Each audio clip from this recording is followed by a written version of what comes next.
Bien, chers amis, merci de me recevoir dans cette salle. Je voudrais avant toute chose dire un petit mot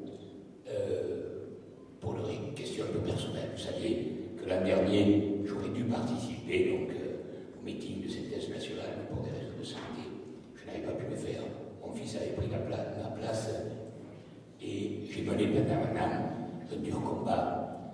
Un an, c'est ce qu'on appelle une longue maladie en termes médicaux. J'espère être arrivé au bout du rouleau. Je voudrais quand même féliciter tous les organisateurs de synthèse nationale qui m'ont fait beaucoup confiance.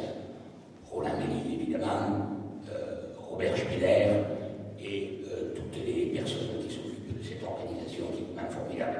J'en profite aussi pour dire un petit mot à un de mes maîtres qui est dans la salle, qui est Pierre Vial ici, sans lequel je ne serais pas à cette tribune et sans lequel je n'aurais pas pu écrire ce livre sur les identités ainsi que le regretté.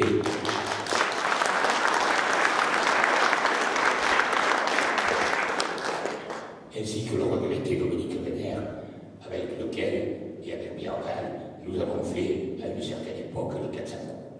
Voilà, donc en ce qui concerne cette réforme régionale, je voudrais déjà partir sur un premier constat. Je vais vous donner une information qui est quand même passée relativement inaperçue.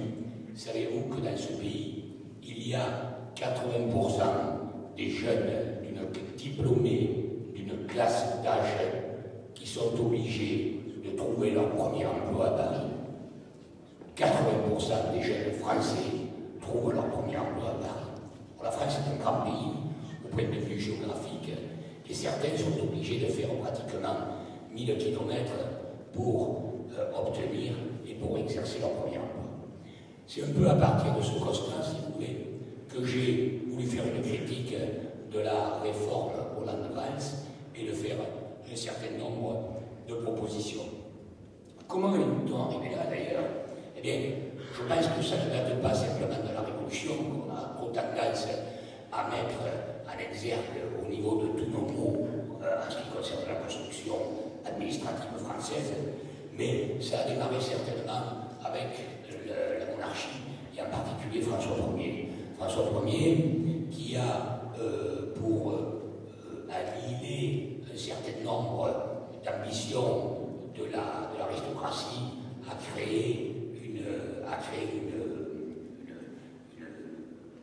a dévirilisé l'aristocratie et a été le premier à créer la cour. Et d'ailleurs, François Ier ne s'est pas arrêté là parce que ça a été un des premiers, sinon le premier monarque à collaborer avec les musulmans et en particulier avec les Turcs. Et nous, dans notre Midi, en particulier dans la région du Var et dans la région de Nice, vous avez l'affaire Catherine Ségurane, où le petit peuple s'est battu contre les Turcs. Turcs qu'il faisait d'ailleurs héberger par l'habitant, je ne vous dis pas avec quelles conséquences vous devez imaginer, qu'il faisait héberger chez l'habitant en particulier dans le Var. Et, dernier point, il nous a ensuite concocté l'édit de Villers-Cotterêts, qui a été le début de la massification française et la suppression donc de tous les particularismes et de toutes les cultures régionales. D'ailleurs, il a été repris au moment de la Révolution par la dernière loi. On est passé aussi au moment de la Révolution. La Révolution nous a fait quelque chose d'extraordinaire, c'est la suppression des 40 et quelques provinces et le remplacement par 80 ou 89 départements. Savez-vous comment on a réalisé, ou comment les révolutionnaires de 1789 ont réalisé les départements? Ils ont pris une carte de France, ils ont mis un calque par-dessus, 9 divisions en abscisse, 9 divisions en ordonnée, 9 fois 9, 81, ça a été les 81 départements. Voilà comment a été fait pour éradiquer les soi-disant langues locales qui représentaient le mal et éradiquer les vieilles provinces. Voilà comment ont été créés les fameux départements français que Napoléon par la suite a mis à son goût et a développé. Je ne dis pas que les départements, à un moment donné, n'étaient pas utiles pour favoriser le passage de l'Ancien Régime au nouveau, à la République, surtout dans un moment où émergeait la révolution industrielle. Pour revenir à l'organisation de la région, des régions qui, je vous rappelle, avaient voulu être mises en place par le général de Gaulle, puis en 1969, puis qui a été mise en place par la création des établissements publics régionaux de Gaston Defferre. Mais aujourd'hui, les socialistes du couple Hollande-Valls se sont rendus compte que là, on était vraiment au bout du rouleau et que nous avions des régions qui étaient rikiki. Je vous citerai simplement l'exemple du Limousin, qui est une région à 700 000 habitants, par rapport à certaines régions d'Allemagne. Je crois qu'il y a un land d'Allemagne qui fait 15 millions d'habitants. Alors, sans tomber dans l'excessif, il est incontestable qu'il fallait changer. Et donc, les socialistes, et en particulier Hollande, en pleine crise économique, ça dit, moi je vais faire des régions. Je me demande d'ailleurs pourquoi il est allé faire des régions à ce moment-là. Ce n'était pas le meilleur moment. En plus que, a priori, tous les socialistes, on l'a vu en particulier dans notre affaire en Alsace, plus leurs petites béquilles qui sont les radicaux de gauche, sont des ennemis a priori, surtout les radicaux de gauche, et M. Baillet, qui a été battu donc aux dernières élections sénatoriales, ce qui a été une grande satisfaction. Les socialistes et les radicaux n'étaient pas particulièrement des adeptes de la régionalisation. Alors ils ont dit, c'est pour faire des économies. Ah oui, très bien. Mais on sait très bien que vous supprimez vous agrandissez les régions sans supprimer les autres collectivités territoriales, vous ne réalisez aucune économie. L'économie, comment vous la réalisez? Vous la réalisez en supprimant justement une collectivité territoriale. Qu'est-ce que nous avons en France? Nous avons des communes, nous avons des départements, des conseils généraux, et nous avons des régions. Il est incontestable que quand on gère une entreprise, si on veut faire des économies, on ne va pas s'attaquer à la taille des empreintes de crayon, ni à la couleur des stylos. Il faut trancher dans le vif. La seule façon aujourd'hui de redresser le pays et de trancher dans le vif, c'est de supprimer les conseils généraux. Je n'ai pas dit de supprimer les départements, parce qu'ils pourront être utiles, puisque un certain nombre de petites batteries, et Pierre le sait encore mieux que moi, que sont par exemple le Pays Basque, que sont la Catalogne, que sont la Savoie, pourraient se retrouver à l'intérieur d'une région, mais en conservant le département. Ce qu'il faut supprimer, c'est le Conseil général. Les départements, les conseils généraux, excusez-moi, les conseils généraux, ce qui n'est pas la même chose, nous coûtent aujourd'hui la bagatelle de 74 milliards d'euros. 74 milliards d'euros. Ça représente 3,7% de la dette et ça représente le déficit pratiquement de produit intérieur brut. Hollande, malheureusement, au-delà de ce souci vain de vouloir supprimer les départements, Hollande n'avait pas de méthode. La seule méthode qu'il nous a indiquée, c'est qu'il fallait, à partir de deux régions contiguës, deux petites régions contiguës, n'en faire plus qu'une. Très bien, pourquoi pas? C'est un peu léger quand même au point de vue méthode. Enfin, c'est une méthode, elle existe, même si elle est un peu basique. Mais, même en régime socialiste, 22 régions que nous avons actuellement divisées par deux, ça fait 11. Or, pourquoi Hollande nous dit nous allons faire 14 ou 15 régions? Je ne comprends pas. Alors, il nous parle du Languedoc, évidemment, on réunit Midi-Pyrénées et Languedoc aussi, c'est une excellente chose, je souscris totalement à la tête de la Gauloisienne. Il nous dit on va faire la Normandie, la Grande Normandie, on relie la Basse Normandie et la Haute Normandie. Mais en ce qui concerne le reste, qu'est-ce qu'il fait? Il fait des régions pour ses stipendiés, il fait des régions pour ses grands féodaux.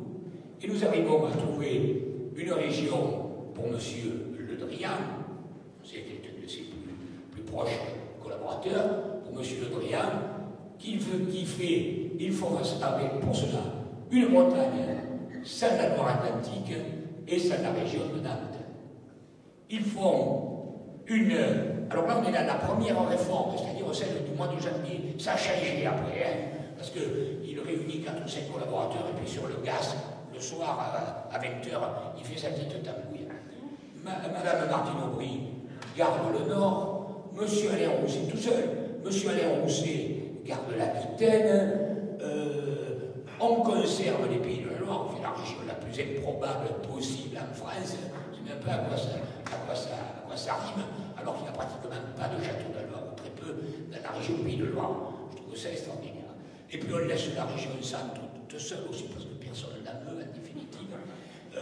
Par contre, comme nous disait Robert, l'Alsace, alors là, pas question de laisser l'Alsace, on se rappelle de trop mauvais souvenirs, évidemment, et là on va la mettre dans une espèce de conglomérat. Or, l'Alsace, d'abord, est la seule région de droite, enfin de droite avec beaucoup de guillemets, en France, et l'Alsace est le type même de la région identitaire.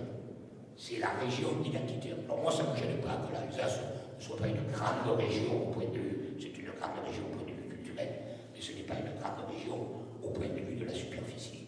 Mais nous sommes des pragmatiques. Et si les Alsaciens ont envie de vivre leur culture et de développer leur économie tout seuls, nous sommes des vrais démocrates à l'athénienne. Nous leur laisserons la possibilité, le jour où nous viendrons au pouvoir, nous leur laisserons la possibilité d'avoir leur destin et d'être maîtres chez eux.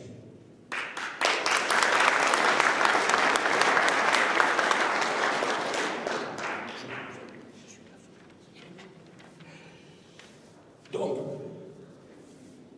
globalement, cette réforme ne tient absolument pas la route. Qu'est-ce que nous proposons, nous proposons des régions identitaires. Pourquoi nous proposons des régions identitaires? Ben d'abord, parce que la France s'est constituée par des alliances, mais aussi par la guerre, mais que la France c'est ça. Et comme disait un chef de l'État, c'est mon pays, je l'aime.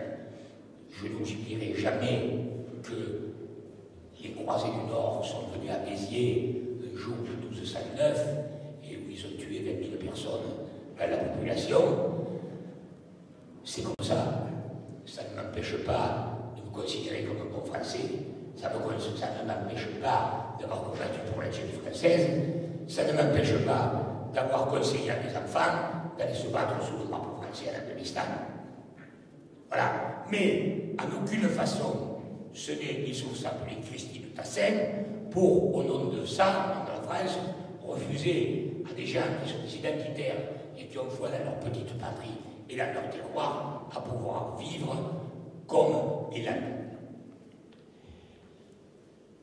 Mais pourquoi la deuxième région? La deuxième raison d'avoir des régions identitaires.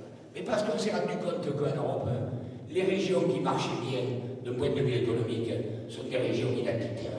Je vous citerai simplement ce que vous savez déjà, la Bavière, la Catalogne, le Piémont, la Flandre, la Lombardie, l'Écosse, etc., etc.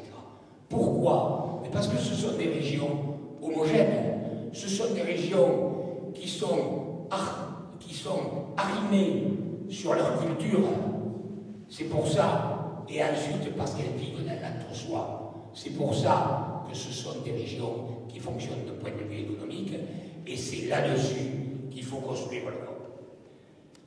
Une dernière chose, j'ai proposé à nos camarades identitaires, j'étais dans la région centre il y a quelques semaines, je leur ai dit, profitons de la chance que nous donne le couple Hollande-Valls pour dégager une méthode.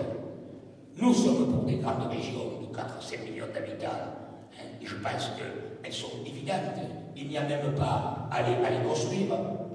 La Bretagne, la Normandie, la Grande Bourgogne, la Provence, le Languedoc, la Gascogne, c'est des régions qui existent déjà. Mais il y en a une qui n'existe pas et qu'il faut créer. L'identité, elle ne doit pas être bâtie sur le passé. L'identité, comme disait le regretté Saint-Loup, ce n'est pas le folklore. Le folklore, c'est la honte d'une ethnie qui n'aime pas, qui n'ose pas se déclarer souveraine.